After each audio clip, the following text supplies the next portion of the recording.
Welcome everyone, we are from group 15. In this presentation, we will discuss about air pollution, the environment and respiratory health. We'll explore what air pollution is, where it comes from, and how it affects the lung and overall health. First of all, can you guys imagine waking up and opening your window and the first thing you smell is exhaust smoke? So what exactly are we breathing?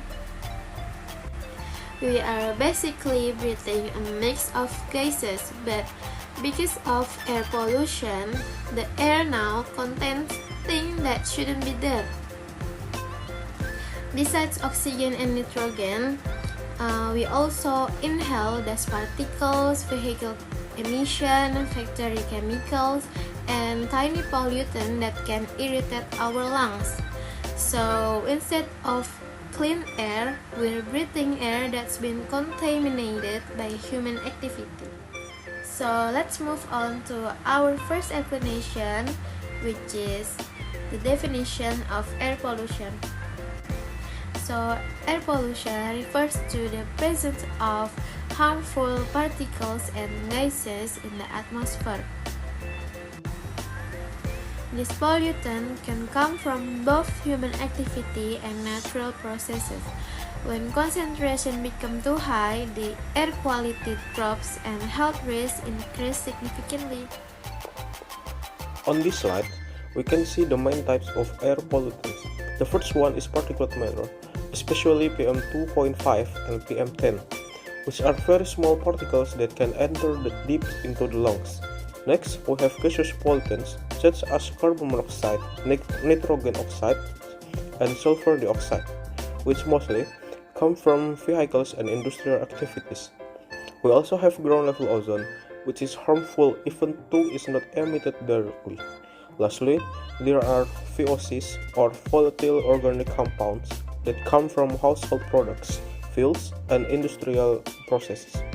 All of these pollutants can significantly affect air quality and health. This slide shows the major sources of air pollution. The largest contributor is vehicle emissions, especially in urban areas with heavy traffic. Industrial facilities and power plants also release a large amount of pollutants into the atmosphere. Biomass burning, such as forest fires and agricultural waste burning, is another major source, particularly in certain seasons. Indoors activities like cooking with poor ventilation and cigarette smoke also contribute to air pollution. Understanding these sources help us identify where interventions are needed. Environmental impact is beyond affecting human health. Air pollution harms the environment. It contributes to climate change because acid rain and damage ecosystem including plant, soil, and water. Poor air quality also reduces visibility and creates haze in urban areas. Okay, next slide is respiratory system overview. The respiratory system consists of the nose, trachea, bronchi, and lungs. Its main function is to exchange oxygen and carbon dioxide.